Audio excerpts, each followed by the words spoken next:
कुबेरं यं नमामि नमस्तु। श्रीमद् करुणासागर महाराज की जय। कैवल्य धाम की जय। श्री अविचलाश महाराज की जय। श्री श्री महाराज की जय। सत्कैवल साहिब, सत्कैवल साहिब, सत्कैवल साहिब।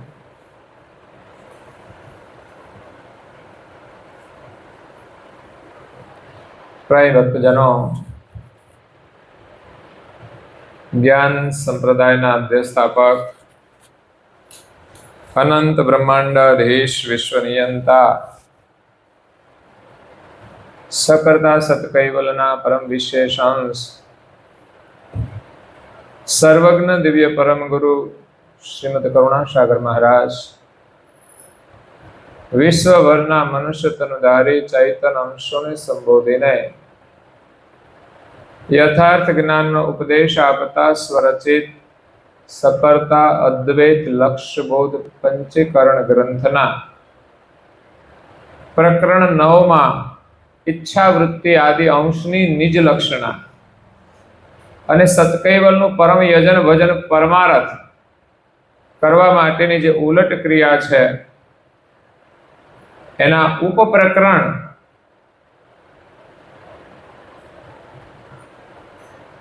નવને વિશે નિરંજન અને અવ્યાકૃત તત્વની ઉલટ ક્રિયાનું વર્ણન કરતા કહે છે કે આ શરીર 72 તત્વોનું બનેલું છે। મુખ્ય એમાં 70 ના માથે 72 જે બે મહત્વના તત્વ છે એ છે નિરંજન અને અવ્યાકૃત।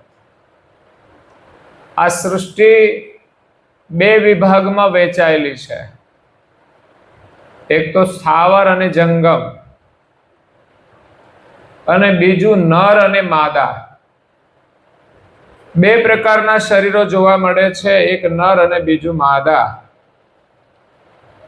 તો આ બે મુખ્ય જે તત્વ છે નિરંજન અને અવ્યાકૃત એને લઈને આ બે પ્રકારના શરીરોનું નિર્માણ થયું છે। જે 84 લાખ પ્રકારના શરીરો છે તમામની અંદર નર અને માદાનો ભેદ છે। નર અને માદાના સંબંધથી સૃષ્ટિનો વિસ્તાર થાય છે। વૃક્ષોની અંદર એક જ વૃક્ષ હોય છે, એની અંદર બે ભાગ હોય છે। થડનો ભાગ પુરુષ રૂપ હોય છે અને ઉપરની ડાળીનો ભાગ સ્ત્રી રૂપ હોય છે। એના તત્વોનો સંસર્ગ થાય છે। ઋતુ કાળે ત્યારે એની અંદર ફૂલ લાગે છે અને પછી ફળ આવે છે। તો અહીંયા નિરંજન અને અવ્યાકૃત આ બધા જ 72 તત્વોની સાધારણ ક્રિયા આગળના અંગમાં વર્ણવી દીધી છે, જે આપણે અભ્યાસમાં આવી ગયું છે પણ ભૂલી જવાય છે। એટલે વારંવાર આનું અધ્યયન કરવું જરૂરી છે કે જેથી આપણને સ્મરણમાં આવે કે આ રચના કેવા પ્રકારે કરી છે। એને જોઈને માલિક પ્રત્યે પણ અહોભાવ જાગે કે કર્તાએ આ જગત કેટલું અદ્ભુત બનાવ્યું છે। એમ જ આ ચાલતું નથી, એની રચના કેટલી અલૌકિક છે, અગમ છે। જો શરીરની રચનાને આપણે સમજી ના શકીએ તો પછી આ માલિકને આપણે કેવી રીતે સમજી શકીએ? એટલે સાધારણ જે બે ભાગ રહેલા છે અવ્યાકૃત અને નિરંજન, એમાં દિવ્ય પરમ ગુરુએ વર્ણન કર્યું છે કે પુરુષની અંદર નિરંજનના 8 ભાગ રહેલા છે અને અવ્યાકૃત એટલે સ્ત્રી તત્વ છે, પ્રકૃતિ છે, એના 2 ભાગ પુરુષની અંદર રહેલા છે। 8 ભાગ પુરુષ તત્વના છે અને 2 ભાગ સ્ત્રી તત્વના મેળવી અને કરતા માલિકે આ પુરુષનું શરીર બનાવ્યું અને સ્ત્રીના શરીરનું નિર્માણ કરવા માટે 8 ભાગ અવ્યાકૃતના લીધા છે, પ્રકૃતિના લીધા છે, અને 2 ભાગ એની અંદર પુરુષના જોડેલા છે. એટલે આ બંનેનો સમન્વય કરવામાં આવ્યો છે. એકલા જ જો સ્ત્રી તત્વનું શરીર બનાવ્યું હોત તો એકબીજાના શરીરનું આકર્ષણ ના રહે અને આ સૃષ્ટિનો વિસ્તાર પણ ના ચાલે. એટલે કરતા માલિકે જે સૃષ્ટિની રચના કરી છે અદ્ભુત કરી છે. એટલે 8 તત્વ છે પુરુષના ભાગમાં વિભાગના છે. સ્ત્રીની અંદર અવ્યાકૃતના 8 ભાગ છે. એમાંથી 7 ભાગમાંથી 7 ધાતુ બનેલી છે. નાડી, રોમ, મજ્જા, એ 7 જે તત્વો છે એ 7 ધાતુ, અસ્થિ, મજ્જા, તો એ 7 ધાતુ પુરુષની અંદર પુરુષ તત્વની બને છે, સ્ત્રીની અંદર સ્ત્રી તત્વની બની છે. એ પુરુષનો એક ભાગ રહ્યો, સ્ત્રીની અંદર એમનો એક ભાગ રહ્યો. એ એમની નાડીને વિશે મૂકવામાં આવ્યો છે. એટલે આપણી નાડી છે ને, નાડી કોને કહેવાય ખબર છે? કડે બાંધવાની નહીં, પણ શ્વાસ જે આપણો ચાલે છે, અને આપણા શરીરમાં પણ નાડીઓ અનેક છે. 72,000 નાડી છે, 36 આ બાજુ, 36 આ બાજુ. યોગ શાસ્ત્રની અંદર તો એનાથી પણ વધારે સૂક્ષ્મ વર્ણન કરેલા છે. પણ મુખ્ય 36,000 નાડીઓની અંદર 10 નાડી પ્રધાન છે, અને એમાંય 3 મુખ્ય છે, ઈંગલા, પિંગલા અને સૂક્ષ્મણા. તો ઈંગલા એ સ્ત્રીલિંગ નાડી છે અને પિંગલા એ પુરુષ નાડી છે. તો દરેકની જમણી નાડી એ પુરુષ નાડી છે અને ડાબી નાડી છે સ્ત્રીલિંગ નાડી છે. જેને પુરુષ નાડીને સૂર્ય નાડી પણ કહેવાય, અને સ્ત્રીની જે નાડી છે ડાબી બાજુની એને ચંદ્ર નાડી પણ કહેવામાં આવે છે.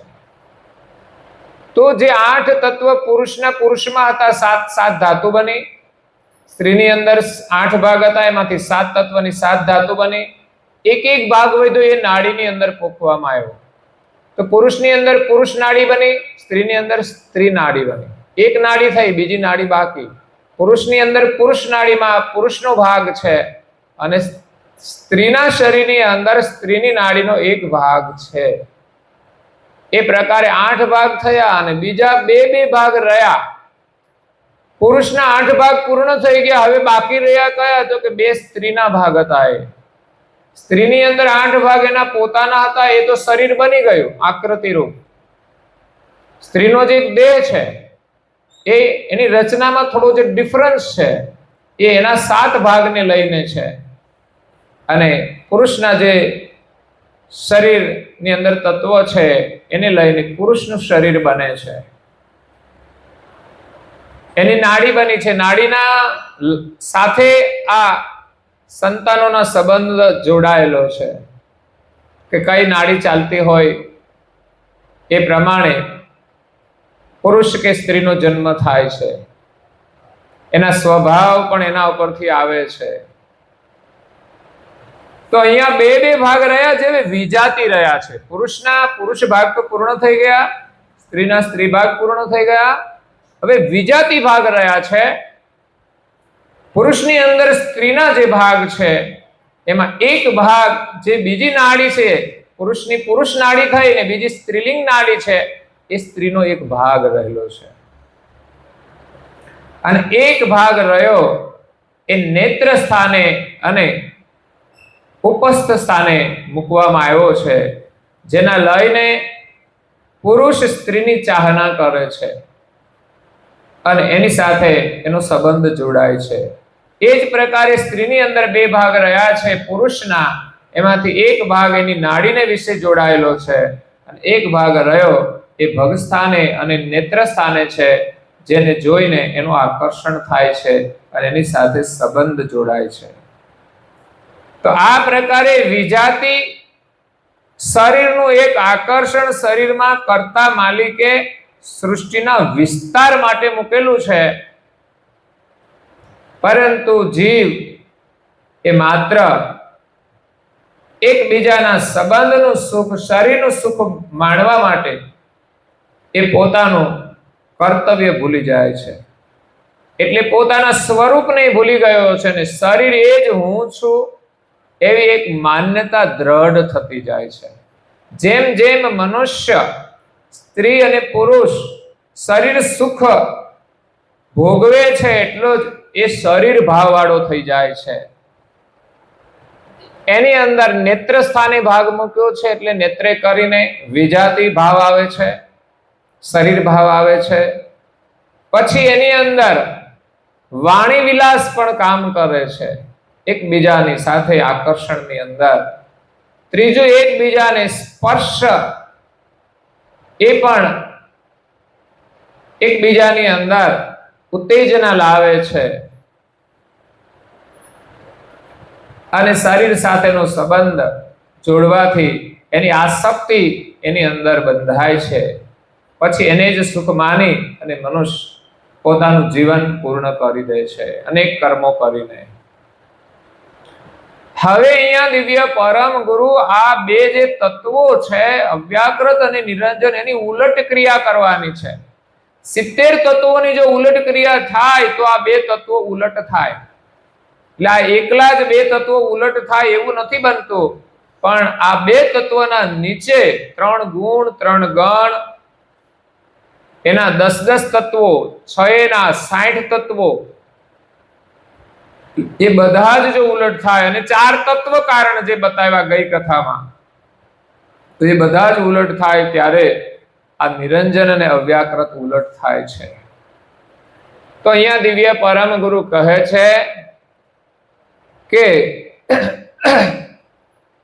સ્ત્રી અને પુરુષની અંદર જે વિજાતિ ભાગ રહેલા છે તેના કારણે એકબીજા તરફ આકર્ષાઈને એના આકર્ષણની અંદર તણાય અને પ્રવૃત્તિ કરે છે. એના એકબીજાની અંદર ખેંચાઈને જીવ ચાલે છે. તો હવે આ જે વિષય ભાગ છે એની અંદર આ જીવ તણાઈ ના જાય એના માટે વૈરાગ પ્રાપ્ત કરવા માટે પરમ ગુરુ અહીંયા એક અમૂલ્ય યુક્તિ બતાવે છે, જેની ખબર આ દુનિયામાં કોઈને નથી કે આ સ્ત્રી અને પુરુષના શરીરનો ભેદ કેમ છે. કે નિરંજનના 8 ભાગ અને અવ્યાકૃતના 2 ભાગ, અવ્યાકૃતના 8 ભાગ અને નિરંજનના 2 ભાગ એવી રીતે મેળવીને આ સ્ત્રી પુરુષના શરીરનું નિર્માણ કર્યું છે એવું વર્ણન માત્ર પરમ ગુરુના ગ્રંથમાં જ જોવા મળે છે. હા, આગળના મહાપુરુષોએ તીવ્ર વૈરાગ ધારણ કરીને આ ભાગને એકરૂપ તો કર્યા હતા, પરંતુ આ જગતનો કર્તા કોણ છે એને પામી શક્યા નહોતા. કારણ કે આ રચના કેવી રીતે બનાવી છે એની એને ખબર નથી. પણ છતાંય જ્ઞાનના આધારે એમણે વૈરાગ ધારણ કરીને સંસારનો મોહ છોડીને એણે આત્મ તત્વનું ચિંતન કરી અને શરીરનો જે ભાવ હતો એ સંપૂર્ણ એક રૂપ બનાવી દીધો. એટલે એમનો ત્યાગ બહુ મહાન હતો, એની અંદર વૈરાગ બહુ અદ્ભુત હતો. એટલે સંસારની અંદર પણ સંયમ રાખી અને વૈરાગ ધારણ કરીને જો મનુષ્ય જીવે તો એ સુખી થાય છે. હવે અહીંયા દ્રષ્ટાંત આપવામાં આવ્યું છે કે સ્ત્રી પુરુષના જે ભાગ રહેલા છે એકબીજાની અંદર 8 અને 2, તો અહીંયા પરમ ગુરુ કહે છે કે રૂપા મહોર, જે રૂપું આવે છે, સોનું, ચાંદી, રૂપું, તો રૂપા મહોરના 20 ભાગ, એની અંદર 2 ત્રાંબાના ભાગ મેળવી દેવામાં આવે. 20 સિક્કા હોય તાંબાના, એની અંદર 2 સિક્કા, 20 સિક્કા રૂપા મહોરના હોય, એની અંદર 2 સિક્કા તાંબાના આપણે જો ગરમ કરવામાં આવે તો ભળે છે, એમ જ ભળતા સિક્કા ભેગા રાખવાથી એકરૂપ થઈ જતા નથી, પરંતુ એને ગરમ કરવામાં આવે, એ પણ સામાન્ય ગરમ નહીં, એની જેટલી ડિગ્રી હોય ને એટલી ગરમી આપવામાં આવે ત્યારે ધાતુ ઓગળે છે. એમ આપણી અંદર જે શરીર ભાવનો ભાગ રહેલો છે એને આપણે જો સમરસ કરવો હોય તો એટલી અગ્નિ આપવી પડે. અગ્નિ આપવામાં આવે ત્યારે 2 ભાગ 20 ભાગની અંદર ભળી જાય તો એ શું થઈ જાય? તો 2 ભાગ તો ક્યાંય દેખાય પણ જે 20 ભાગ છે એ જ મુખ્ય દેખાય. એ જ રીતે ચાંદીની અંદર પણ ભેળસેળ થતી હોય છે, સોનામાં પણ થતી હોય છે. 20% કોઈ ભેળવી દે તો કઈ ખબર પડે? અને હોય જ છે, શુદ્ધ ધાતુ કોઈ આપતું નથી. એવી જ રીતે પરમ ગુરુ કહે છે કે એ બંને એકરસ જો થઈ જાય પછી એમાંથી રૂપામાંથી જો તાંબુ અલગ કરવું હોય તો થતું નથી. એ તાંબુ છે ને એ રૂપાના જેવું જ થઈ જાય છે અને રૂપાના ભાવે જ વેચાઈ જાય છે. તો એ રીતે સ્ત્રી અને પુરુષની અંદર પોતાના 8 ભાગની અંદર જે વિજાતિ સ્ત્રીની અંદર પુરુષના અને પુરુષની અંદર સ્ત્રીના ભાગ રહેલા છે એને ગરમ કરીને, ગરમ એટલે કેવી રીતે ગરમ કરવાના? પાણીનો ટોપ મૂકવો પડે ગરમ કરીને, એમાં બેહવું પડે, પણ અંદર વૃત્તિની અંદર વૈરાગનો અગ્નિ પ્રગટ કરવો પડે. તો સ્ત્રી અને પુરુષને વિશે જે ભાગ રહ્યા છે તેને તીવ્ર વૈરાગ ધારણ કરી અને એ જે ભાગ રહેલા છે એ બંને એક રસ કરવાના છે. આવો વૈરાગ ધારણ કરીને ભૂતકાળની અંદર, પ્રાચીન કાળની અંદર અનેક મહાપુરુષો મહાન થઈ ગયા છે. પછી મીરાબાઈ હોય કે નરસિંહ મહેતા હોય, અને એનાથી પણ પ્રાચીન કાળની અંદર સૃષ્ટિની આદ્યમાં સનકાદિકો હતા, એ વૈરાગ ધારણ કરીને શૂન્યમાં ચાલ્યા ગયા. એમની અંદર પણ તત્વો તો હતા જ, પણ એને સંસારનો બહુ સ્વાદ માણેલો નહીં, એટલે જલ્દીથી 5મા વેદનું જ્ઞાન સાંભળી અને મહાશૂન્યમાં ચાલ્યા ગયા. પણ ત્યાર પછી પણ ઘણા મહાપુરુષો થયા, એમાં સ્ત્રી અને પુરુષો બંને મહાન થયા છે. પુરુષોની અંદર રાજા જનક વિદેહી થઈ ગયા અને સ્ત્રીઓની અંદર પણ અનેક સ્ત્રીઓ મહાન થઈ છે, જેમાં ગાર્ગીનું નામ પણ અહીંયા દિવ્ય પરમ ગુરુ લખે છે કે ગાર્ગી સતયુગની અંદર એક મહાન જ્ઞાની હતી અને પરમ વિદુષી હતી. એટલે સૃષ્ટિની આદ્યથી જ સ્ત્રીઓ પુરુષના સમકક્ષ રહેલી જ છે, પણ આ તો સામાજિક રીતિ રિવાજોમાં એને પછી નીચે મૂકી દેવામાં આવી કે નીચ માનવામાં આવે છે. બહેનોની બુદ્ધિ ક્યાં સુધી? તો કહેવત છે, ક્યાં સુધી? ક્યાં સુધી છે? પગની પાની સુધી. અને ભાઈઓની બુદ્ધિ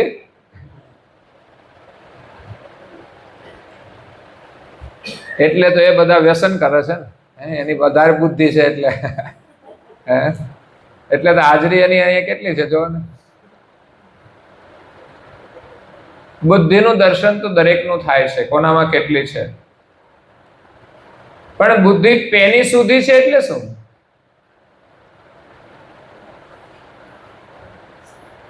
પહેલાની બહેનો એટલી બધી મર્યાદામાં રહેતી હતી કે એના પગની પાની પણ દેખાતી નથી, પણ હવે બધા ટૂંકા વસ્ત્રો પહેરવા માંડ્યા એટલે ખબર પડી કે એની બુદ્ધિ પાની સુધી હોય.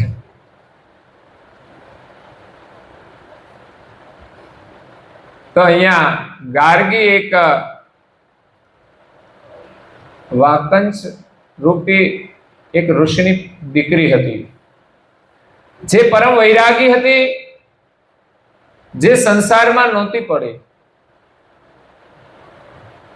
બાળપણની અંદર નાની ઉંમરમાંથી એને જ્ઞાન પ્રાપ્ત થયું અને ઘરેથી એમણે કહ્યું કે મારે તો યાજ્ઞવલ્ક ઋષિ સાથે શાસ્ત્રાર્થ કરવો છે. રાજા જનક એના દરબારની અંદર શાસ્ત્રાર્થનું આયોજન કરતા, ધર્મનું મૂલ્યાંકન કરવા માટે, ધર્મની જે સમસ્યાઓ છે એને દૂર કરવા માટે એવા અનુભવી ઋષિમુનિઓ ભેગા થતા અને શાસ્ત્રાર્થ કરતા. એમાં રાજા 1000 ગાયો સોના મોહરેથી એને મળેલી હોય એવી ગાયો દાન કરતા હતા. તો એ શાસ્ત્રાર્થની અંદર એ યાજ્ઞવલ્ક ઋષિ સામે આ ગાર્ગી જાય છે ત્યારે ઘરમાંથી જ્યારે રજા લે છે ને ત્યારે માતા પિતા એને ના પાડે છે, ના બેટા આપણે ના જવાય, તું તો એક છોકરી છે, આવા ઋષિ આગળ તું શાસ્ત્રાર્થ ના કરી શકે. પરંતુ ગાર્ગીને એટલો આત્મવિશ્વાસ હતો, એનામાં અહંકાર નહોતો, પણ ક્યારેક જરૂરી લાગતું હોય છે ત્યારે એ કાર્ય કરતા હોય છે.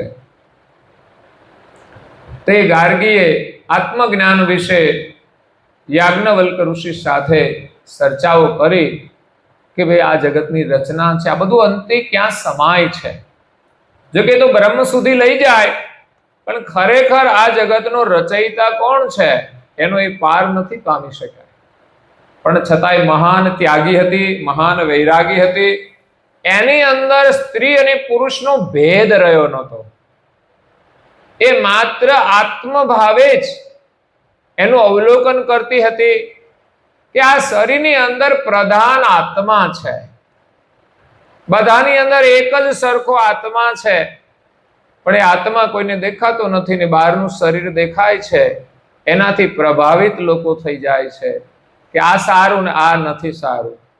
શરીર સુંદર હોય તો એને સારું માને છે, શ્યામ હોય તો કે આ નથી ગમતું. તો એ તો શરીર જોયું છે, અંદરનો આત્મા, એનો સ્વભાવ, એની વૃત્તિ એ મહત્વની હોય છે. તો મહાપુરુષો આત્મભાવે જોતા હતા. એ સ્થિતિ પ્રાપ્ત કરવી ઘણી જ કઠિન છે. વાતો તો થઈ જાય, આપણે કહીએ આત્મભાવે આપણે જોવું જોઈએ, પણ જે સ્વભાવ ને પ્રકૃતિ છે એકદમ બદલાતી નથી.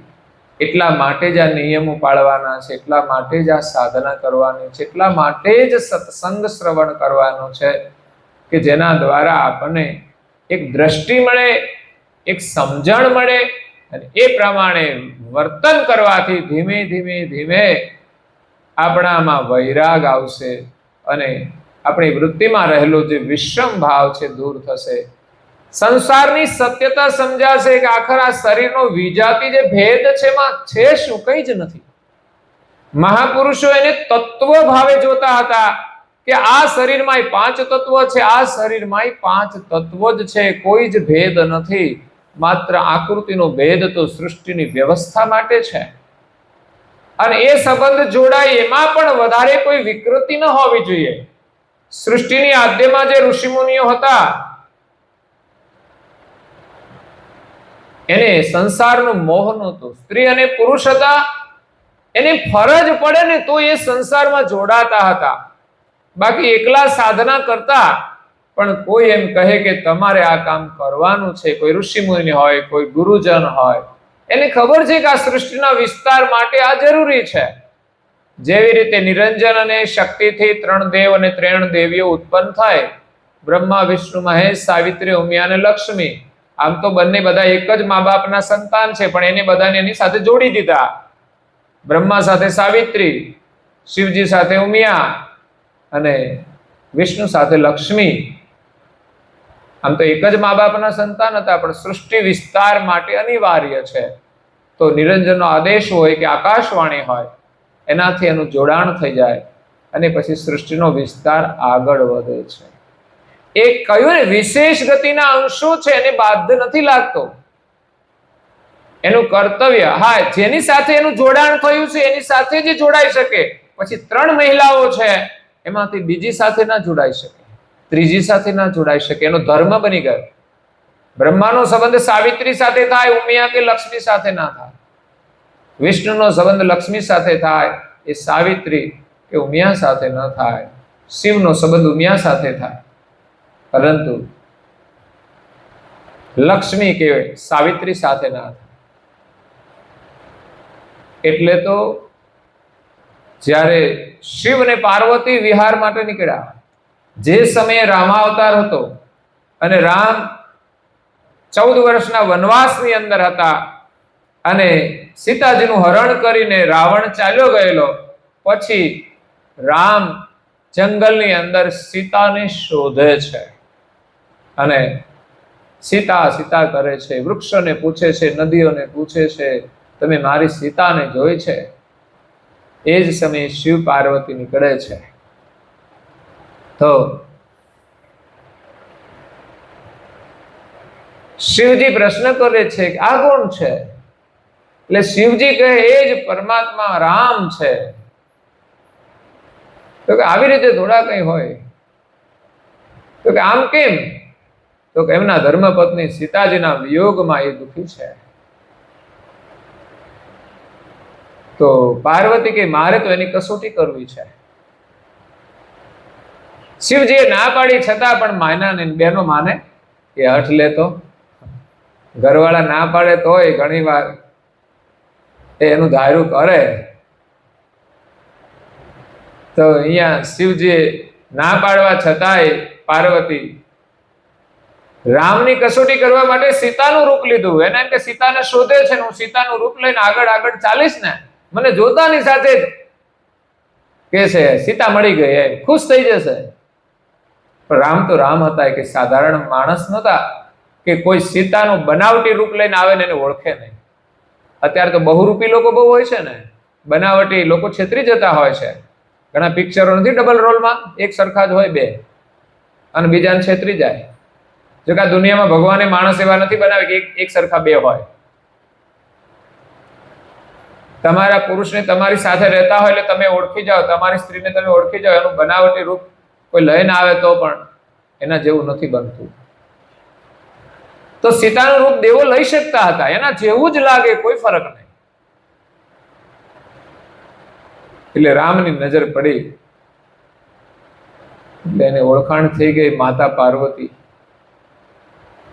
એને તો એની મૂળ દ્રષ્ટિથી જોયું. અને બીજું ઓળખવાનું એક કારણ હતું, સીતા હંમેશા રામની પાછળ ચાલતી હતી ને આ તો આગળ આવીને ઊભી રહી. આગળ આગળ ચાલવા માંડી, અને આગળ ચાલે તો જ દેખાય ને, પાછળ પાછળ ચાલે તો શું ખબર પડે?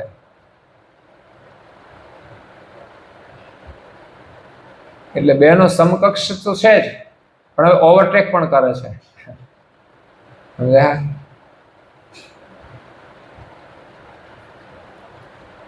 એટલે રામ કે છે માતા, મહાદેવ ક્યાં છે? ભોળાનાથ શરમાઈ ગયા પાર્વતીજી, માફ કરજો કે છે મને. અને પછી પાછું પાર્વતીનું રૂપ લઈને તો ભોળાનાથ પાસે ગયા. ભોળાનાથ કહે કા પરીક્ષા કરી લીધી? તો ના, મેં પરીક્ષા કરી જ નથી ને, એટલે જૂઠું બોલવાનું શરૂ કરી દીધું. પરંતુ શિવજી એનો ત્યાગ કર્યો, કારણ કે એને સીતાનું રૂપ લીધું. કારણ કે સીતાની સાથે શિવજીનો સંબંધ થઈ શકે નહીં. એટલે જે માલિકનો આદેશ હોય એની સાથે સંબંધ જોડાય છે. એટલે આગળ ઘણા મહાન પુરુષો થઈ ગયા જે શ્રેષ્ઠપણે વર્તમાન કરી ગયા છે. તેઓની અંદર વિષયની વાસના નહોતી, શરીર સુખની ચાહના નહોતી. એ ઋષિ મુનિઓ જોડાતા હતા ગુરુજનોના આદેશથી, તો એ સંયમથી જ રહેતા હતા. વર્ષો સુધી એને કોઈ સંતાન નહોતું, પણ કોઈ ઋષિ મુનિ એના વિસ્તાર, સૃષ્ટિના વિસ્તાર માટે કંઈ કહે ને ત્યારે જ એ સંતાનની પ્રાપ્તિ અર્થે જ સંબંધ જોડતા હતા. એટલો એનો સંયમ હતો. અને એ સંતાનો થાય એ પણ તેજસ્વી હતા, કારણ કે વ્યર્થ એની જો ઉર્જા નષ્ટ ના થાય તો એ તેજસ્વી બાળક જન્મે છે. તો એ પ્રમાણે આગળના સમયની અંદર વિષય સુખનો ત્યાગ કરીને એ મહાન થઈ ગયા. એકબીજાના સામે જોવે તો પતિ પત્ની બંને એ યજ્ઞો કરતા હતા. એ પતિ પત્ની તો હતા જ, એના કર્તવ્યનું પાલન પણ કરતા, બંને સાધના પણ કરતા, પણ શરીર સુખનું કોઈ આકર્ષણ નહોતું. એને કર્તવ્ય સમજીને વ્યવહાર કરતા. તો આ જગતની અંદર જે વિશેષ ગતિના અંશો છે બધા નિયમમાં વર્તીને રહ્યા છે. ઘણા બધા કામો એમણે કર્યા છે, પરંતુ છતાં એ પોતાના લક્ષ્યને ભૂલ્યા નથી. એટલે સારાંશ એ છે કે વૈરાગ વિના સામાન્ય જીવને તો આ સંસારની બધી જ ક્રિયાઓ બંધનરૂપ થાય છે. એટલે કંઈક અંશે ત્યાગ અને એમ કરતા કરતા વૈરાગ ધારણ કરીને આ શરીરના જે બે તત્વ છે અવ્યાકૃત અને નિરંજન, એને બેને એકરસ કરવાના અને એના માટે જે 70 તત્વોની ઉલટ ક્રિયા બતાવી એને આપણે વારંવાર અધ્યયન કરીશું. તો એ પ્રમાણે એની ઉલટ ક્રિયા થતા બંને ભાગ સમરસ થશે. તો નિયમ અને સંયમ પણ રાખવો પડશે. અને એમાંય પ્રધાન રજોગુણની 10 આકાંક્ષાઓની 10 ઇન્દ્રિયો એની ઉલટ ક્રિયાને ધ્યાનમાં રાખીને અત્યારે આપણે સાધના શરૂ કરીએ તો આપણામાં ત્યાગ ભાવના આવશે અને ધીમે ધીમે વૈરાગ વૃત્તિ આવશે. એટલે આ બે વિભાગને સમરસ કરવા એ કઈ સહેલું કામ નથી. કારણ કે વૈરાગ ધારણ કરવો એ કઈ એમ જ આવી નથી જતો. સતત આપણે સત્સંગમાં રહીએ, સદવિચારમાં રહીએ, સદપ્રવૃત્તિમાં રહીએ, સદવાણીની અંદર રહીએ ત્યારે જ આપણી અંદર વૈરાગ આવે છે. અને નિયમનું પાલન કરી સતત પ્રભુ સ્મરણમાં સમરસ થઈએ ત્યારે આપણામાંથી દેહ ભાવ છૂટે છે. દેહ અધ્યાસના ઘણા બધા લક્ષણો છે, એનો આપણે ત્યાગ કરવો પડે. આજે લોકો ભોગ અને વિલાસના સાધનોનો જે ઉપયોગ કરીને દેહ ભાવ વધારે છે, એનાથી શરીરનું આકર્ષણ વધારે થાય છે. દરેકને પોતાના શરીરનું પણ આકર્ષણ છે અને એથી વધારે વિજાતી શરીરનું આકર્ષણ છે. એટલે એ પ્રકારનું વર્તન છે એને છોડવામાં આવે તો જ આ શરીરનો ભાવ છૂટે તેમ છે. એક તો શરીર ભાવથી જે અવલોકન કરીએ છે એની અંદર આપણા ઋષિમુનિએ જ્ઞાન આપ્યું છે કે સ્ત્રી અને પુરુષ માટે એનું શરીર છે માત્ર ભોગનું સાધન નથી, એની સાથેના અન્ય સંબંધો પણ મર્યાદામાં હોય છે. જેમ એક સ્ત્રી માટે પુરુષ એનો પિતા પણ હોય છે, એનો ભાઈ પણ હોય છે, એનો પુત્ર પણ હોય છે. માત્ર એક જ પુરુષ એના માટે પતિ હોય છે. એ સિવાયના તમામ પુરુષ એના માટે વડીલો છે, પિતા સમાન હોય છે, સમકક્ષ હોય છે, બંધુ સમાન હોય ને નાના હોય છે તે પુત્ર સમાન હોય છે. પણ શરીર ભાવની અંદર મનુષ્ય એ સંબંધો જેની સાથે હોય એની મર્યાદા તો રહેતી હોય છે. મોટા ભાગે પણ એ સમય અનુસાર એમાંય વિકૃતિઓ આવે છે. પણ એ સિવાયના જે સંબંધો હોય એની અંદર પણ એક સામાન્ય વૈચારિક વિકૃતિઓ પણ આવતી હોય છે શરીર ભાવની. તો એમાંથી આપણે બહાર નીકળવા માટે સતત સંયમમાં વર્તમાન કરીએ અને જે 3 પ્રકારના સંબંધ બતાવ્યા, પુરુષ માટે સ્ત્રી ઉંમર હોય તો માતા સમાન છે, સમકક્ષ હોય તો બેન સમાન છે અને નાની ઉંમર હોય તો દીકરી સમાન. ભાવથી જોઈ અને વર્તમાન કરે તો એનો શરીર ભાવ ઓછો થાય છે. એટલે આંખોથી જે નિરીક્ષણ કરીએ છીએ એમાં જ એ વિજાતી તત્વોનું આકર્ષણ રહેલું છે. એ દેહ દ્રષ્ટિ આપણી જ્ઞાન દ્રષ્ટિથી દૂર થાય છે. પછી કોઈની સાથે વાણીનો વિલાસ કરવામાં આવે છે તો પણ વિજાતી સાથે વાર્તાલાપ કરવાથી અને એમાંય પછી મર્યાદાઓની બહાર જાય ત્યારે એનું આકર્ષણ વધી જાય છે.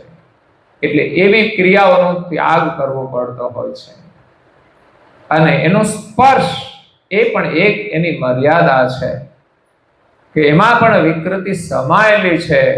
એટલે આપણા શાસ્ત્રો અને ઋષિમુનિઓએ સ્ત્રી પુરુષની એક મર્યાદા બાંધી છે કે અકારણ કોઈને વિજાતી સ્પર્શ ના કરવો. એટલે અહીંયા બેઠક વ્યવસ્થા છે ને જુદી જુદી છે. તમારા ઘરમાં તમે બે જોડે બેસો ચાલે, પણ એ વડીલોની હાજરીમાં તો સારું ના જ લાગે ને. પણ અત્યારે તો કઈ એવું રહ્યું, વડીલ એની રીતે આટા માર્યા કરે. પણ એક મર્યાદા હતી, બહુ જ હતી. માથે ઓઢવાની હતી, કોઈ ચહેરો જોવા નહીં મળતો. માથાની જટા તો કોઈને બતાવતા જ નહોતા, અને જટા છૂટી નહોતા મૂકતા, એને બાંધી રાખતા હતા. કાં તો ચોટલો લે, કાં તો અંબોડો વાળે, અને માથે પાછું ઢાંકીને રાખવાનું.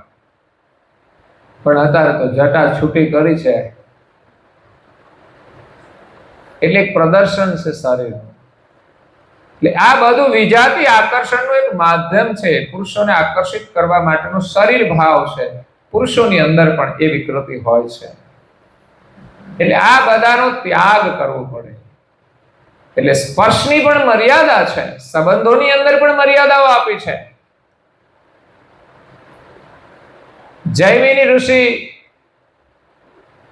એ વ્યાસ મુનિએ કહ્યું કે ભાઈ આ સ્ત્રી અને પુરુષની મર્યાદા હંમેશા રાખવી જોઈએ. તો એને ક્યારે એકાંતનું સેવન નહીં કરવું. ત્યારે સંબંધો હોય છતાં પણ એને મર્યાદા રાખી. કેમ કે શરીરના જે તત્વો છે એની વિકૃતિ એવા સંજોગોની અંદર આવે છે, માટે મહાપુરુષે સાવચેતી આપી છે. બાકી તો સંસારની અંદર સંબંધોની અંદર બધા સાથે રહેતા જ હોય છે, કોઈ વાંધો નથી. પણ એવાય વિકૃત પ્રસંગો બનતા હોય છે, અને બહાર આવે ત્યારે આપણને એમ થાય કે આ ઋષિ મુનિએ બધાના માટે નહીં, જે સંયમ મારે એના માટે નહીં, પણ જેની અંદર વિકૃતિ આવે એના માટે આ નિયમો મૂકેલા છે. તો જૈમિની ઋષિએ કીધું કે આ ખોટું છે, બેન ભાઈને પણ એકાંતમાં રહેવામાં કઈ વાંધો નથી. ત્યારે વ્યાસ મુનિ એકવાર વરસાદનો સમય હતો, જૈમિની ઋષિ એની કુટિયામાં હતા, અને એ જ સમયે ચાલુ વરસાદની અંદર એક સ્ત્રી રડતી આવે છે. વરસાદમાં એના વસ્ત્રો ભીંજાઈ ગયા છે, અને કે છે મને આશ્રય આપો, કોઈ આ વરસાદની અંદર મને આશ્રય આપો. ત્યારે જૈમિની ઋષિએ જોયું કે એક મહિલા છે. આમ તો કે છે આ રૂમની અંદર તો ના એને જગ્યા આપી શકાય, પણ બાજુની અંદર ઓરડો હતો, કુટિયાનો એક રૂમ હતો, એની અંદર એમને આશ્રય આપ્યો. આશ્રય આપ્યો તો એમનું જે અવલોકન એમણે કર્યું, દેહાવલોકન ભીંજાયેલી અવસ્થાની અંદર, ત્યારે એનું મન થોડું વિકૃત થઈ ગયું, અને એને ઊંઘ ના આવી. પછી વિકૃતિ એટલી પ્રબળ થઈ કે એનો દરવાજો તો બંધ હતો, પણ કુટિયાના ઉપરથી એમણે પ્રવેશ કરીને એની અંદર આવ્યા. જ્યારે એનો સ્પર્શ કરવા ગયા ત્યારે વ્યાસ મુનિએ પોતાનું સ્વરૂપ ધારણ કર્યું. એના ચહેરાનો સ્પર્શ કરવા ગયા તો હાથમાં ડાળી આવી, એટલે શરમાઈ ગયા જૈમિની ઋષિ.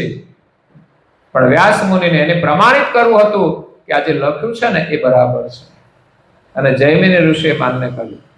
એટલે આ શરીરના વિજાતિ તત્વોનો જે ભેદ છે એની મર્યાદાઓ સંસારની અંદર અવશ્ય જરૂરી છે. એના માટે શાસ્ત્રોની અંદર પણ બંધારણ છે, અને ત્યારે સમાજની અંદર પણ, સંવિધાનની અંદર પણ બંધારણ હોય છે. એની અંદર પણ કોઈ અયોગ્ય રીતે કોઈની સાથે વર્તન કરે તો એની શિક્ષા કરવામાં આવે છે. એટલે અહીંયા વૈરાગ જો ધારણ કરીને એકરસ કરી દેવામાં આવે તો વિજાતિ ભાગ રહ્યા છે એ સમરસ થઈ જાય, પછી એનું આકર્ષણ રહેતું જ નથી. ઇન્દ્રિયોને જે ખેંચી જનારા હતા, પણ વૃત્તિની અંદર એ જે ભાવ હતો એ જ નિર્મૂળ થઈ જાય છે. એટલે જે વિજાતિ ભાગ છે એને મેળવીને એક રસ થઈ જાય તો પુરુષની અંદર પુરુષના જ ભાગ થઈ જાય છે. બે ભાગ હતા પણ સમરસ થઈ ગયા, અલગ ના રહ્યા. સ્ત્રીની અંદર સ્ત્રીના જ ભાગ સમરસ થઈ ગયા, એક જ રૂપ બની ગયા. એટલે એક જ ભાગનું અહમપણું રહ્યું. એટલે આવો જો અભ્યાસ કરવામાં આવે ત્યારે જ આ અંશ શરીર ભાવથી ઉપર થઈ અને પોતાના સ્વરૂપને પામી શકે છે. અને આ ભાગ રહેલા છે પાંચમા પરમ કારણ દેહમાં. ચાર કારણ જે દેહ છે, સ્થૂલ, સૂક્ષ્મ, કારણ અને મહાકારણ, એ બધા જ તત્વો સ્ત્રી પુરુષમાં સમાન છે. પરંતુ પાંચમા પરમ કારણ દેહના બે તત્વો જે છે, અવ્યાકૃત અને નિરંજન, એની અંદર બંનેનો અંદર ભેદ છે. એને સમરસ કરે ને ત્યારે જ આ અંશ શરીર ભાવથી ઉપર થઈ અને માલિકનું ભજન કરી શકે. એટલે લક્ષ્ય ભજનની અંદર મોટામાં મોટો અવરોધ હોય ને તો એ વિજાતિ શરીર સુખનો છે, શરીર સંબંધનો છે. ઊંચી કક્ષાએ સાધનાની અંદર પહોંચ્યા હોય ત્યાંથી પણ સાધકો નીચે પડી જાય છે, એ ભ્રષ્ટ થઈ જાય છે. એટલે મહાપુરુષે એના માટે સાવધાની રાખવાનું કહ્યું છે. તો એ પ્રમાણે જો આપણે અભ્યાસ કરવામાં આવે તો પછી પેલા બે ભાગ છે ને એનો કોઈ તણાવ ના થાય, એ આપણે ખેંચી ના જાય. અને નિજ રૂપ જે આપણું સ્વરૂપ છે ને અવ્યય છે, વય એટલે શરીર, શરીરથી અલગ આપણું સ્વરૂપ છે, એ આપણા સન્મુખ દેખાય છે. અરીસાની આગળ પડદો હોય ને તો આપણું સ્વરૂપ ના દેખાય, પરંતુ આ વિજાતી શરીરનું આકર્ષણ, એનો પડદો હટી જાય શરીર ભાવનો, ત્યારે આપણું સ્વરૂપ દેખાય છે. અભ્યાસ કરે તો જ આ સ્વરૂપ સન્મુખ થાય છે, નહીં તો થતું નથી. નહીં તો તત્વની ક્રિયા છે ને એ ચાલુ જ રહેવાની છે, મટતી નથી. અને જીવને પછી મોક્ષ થતો નથી. અનંત કલ્પોના અંતે પણ એનો છુટકારો થતો નથી. એ જ શરીર ભાવની અંદર કાગડા કૂતરા બિલાડાની અંદર મજા કર્યા કરે છે. એમાંય પણ આ બંને સાથે જ હોય શરીર સુખમાં. જેને પરમાર્થ કરવો હોય, પરમ કલ્યાણ કરવું હોય, એના માટે પરમ ગુરુએ આ સાધન બતાવ્યું છે. જે સાધનાના પ્રતાપ વડે કૈવલ કર્તાનું નિરંતર ભજન થશે, અભંગ. ભલે સંસારમાં રહીએ, શરીર છે, ખાવું પીવું બધું જરૂરી છે, પણ એ કામ કરતા કરતા આપણી સુરતા અને વૃત્તિ એ કર્તા સાથે જોડાયેલી રહે, એના માટે આ ભજન બતાવ્યું છે. તો જ સકર્તાનું ભજન થાય. માટે આ ધાર્મિક ક્રિયાઓ કરતા કરતા કોઈ પ્રકારની ભૂલ ના થાય એનું પણ ધ્યાન રાખવાનું છે, સાવધાની. એટલે ઈચ્છા વૃત્તિના 72 તત્વોની આ ઉલટ ક્રિયા છે. એ સકર્તાનું ભજન કરવા માટે બતાવી છે કે શરીરના જેટલા તત્વો છે ને એની શું ક્રિયા છે, એને બધાને પરમ ગુરુની સેવા અને સમરણને ધ્યાનમાં જોડવાના છે. અંશની જે ઈચ્છા છે, સંકલ્પ ભાવના છે, કારણ કે આગળનું હેડિંગ છે ને એ બતાવ્યું છે. અંશની નિજ લક્ષણા અને પરમાર્થ યજન ભજન.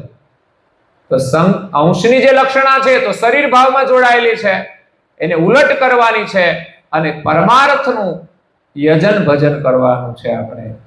અને એ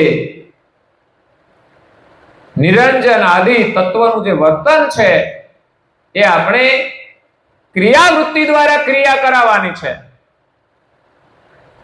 પરમ ગુરુએ જે આજ્ઞા આપી છે પ્રમાણે ઈચ્છા વિના કોઈ પણ તત્વ ચાલી શકતા નથી. એટલે ખટવૃત્તિ જ કરતા માલિકે આપી છે. એના અંદર આ 72 તત્વોની સામગ્રીનો પસારો છે, એની હારે વર્તન થાય છે. એ ઈચ્છા વૃત્તિ એના 72 તત્વો છે. તો ઈચ્છા વૃત્તિ પોતાની આજ્ઞાના હુકમ પ્રમાણે કાર્ય કરે તો એ કાર્ય કરવા માટે આપણે નીતિએ વર્તમાન કરવાનું, તો જ આપણું જીવન સુખી થશે. બસ લક્ષ્ય એક જ છે કે આપણે નીતિમાં વર્તમાન કરીએ. અને નીતિ ઘણાને ખબર જ નથી હોતી. સંસારના ભોગની અંદર લોકો જીવતા હોય અને એને એમ લાગતું હોય કે અમે નીતિએ વર્તમાન કરીએ છીએ, પણ ખરેખર એ પણ અનીતિ હોય છે. શાસ્ત્રોના જ્ઞાનની એને ખબર નથી હોતી. એટલે આત્મકલ્યાણનું કાર્ય છોડીને માણસ શરીર સુખની અંદર સંતોષ માની લે છે તો એનું જીવન વ્યર્થ થઈ જાય છે. તો આ છે 9મા પ્રકરણની 9મા ઉપપ્રકરણની ઉલટ ક્રિયા નિરંજન અને અવ્યાકૃત તત્વની છે. સકર્તા અદ્વૈત લક્ષ બોધ પંચીકરણ ગ્રંથની આગળના 10 પ્રકરણ 10, 11 બે પ્રકરણ બાકી છે, બે કથાના, તો એને આપણે આગામી કથામાં શ્રવણ કરીશું. આજની ગુરુ કથાનો લાભ તમારો મોબાઈલ આપો.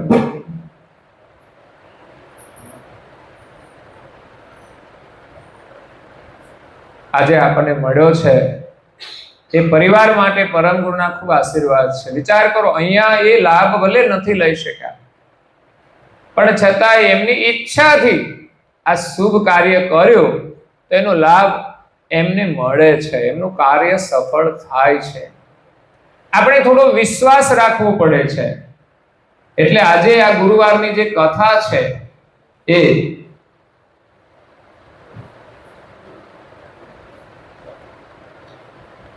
જેઠોલી ગામના નિકુંજ કુમાર હસમુખભાઈ અને મિત્તલબેનના સુપુત્ર વૃંદ હાલ એ દાહોદ રહે છે. એ છોકરાની નીટની પરીક્ષા છે અને એમની મનોકામના છે કે બાળક ઉત્તમ ગુણોથી ઉત્તીર્ણ થાય, એના માટે પરમ ગુરુના ચરણમાં આ એક સત્સંગ કરાવી અને આશીર્વાદ પ્રાપ્ત કર્યા છે.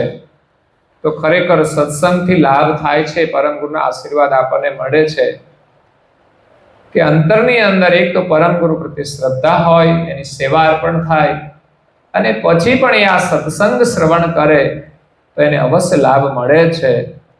તો આપણે પરમ ગુરુના ચરણમાં પ્રાર્થના કરીએ કે એમની જે મનોકામનાથી આજની કથાનો લાભ એમણે આપ્યો છે, સેવા આપી છે, પ્રસાદી આપી છે, એની દક્ષિણા પણ પરમ ગુરુના ચરણમાં અર્પણ કરી છે. તો બાળક ભણીને ખૂબ આગળ વધે. એની તો આ નીટની પરીક્ષા છે, પરંતુ પરમ ગુરુ તો એના જીવનની તમામ પરીક્ષાઓની અંદર એ બાળક આગળ સફળ થાય, એના માટે પરમ ગુરુના આશીર્વાદ છે. અને પરમ ગુરુના આશીર્વાદ તો જીવનની દરેક પરીક્ષાની અંદર સફળતા આપે છે. આ તો એક પરીક્ષા આવી, જ્યારે જીવનમાં જોડાય છે ને, ત્યારે નાના મોટા ઘણા બધા દુઃખો આવતા હોય છે, પરીક્ષાઓ આવતી હોય છે, ત્યારે એમાં પણ આપણે પાછા ન પડીએ અને સફળ થઈએ, એવી પરમ ગુરુના શરણમાં પ્રાર્થના સાથે આપ સૌને પણ પરમ ગુરુના આશીર્વાદ છે. તમારા બાળકો પણ સુખી સંપન્ન બને, કારણ કે તમે આજે કથાનો સ્વયં લાભ લીધો છે, તો તમારા બાળકો પણ ખૂબ પ્રગતિ કરશે, એવી શુભકામના સાથે અહીંયા કથાને આપણે વિરામ આપીએ છીએ. અસ્તુ સત કેવલ સાહે. आद्य सकल स्वराज गणेश केवल कर्ता की जय. कृष्ण स्वामी महाराज की जय. बाल कुबेर महाराज की जय. परम गुरु श्रीमद करुणा सागर महाराज की जय. पूज्य पालसी नारायण दास जी महाराज की जय. महान तपस्वी रघुराम जी महाराज की जय. श्री देवदास जी महाराज की जय. श्री भगवान दास जी महाराज की जय. श्री प्रयागदास जी महाराज की जय. श्री शीतलदास जी महाराज की जय. श्री हरिचंद्रदास जी महाराज की जय. श्री धर्मप्रियदास जी महाराज की श्री सर्व संतन की जय. श्री सर्वदीवन की जय. श्री ज्ञान संप्रदाय की जय. श्री गुरु गादी शास्त्रापुरी की जय. श्री कैवल धाम की जय. श्री सत्संग कथा पूर्णावती का सत केवल साहे.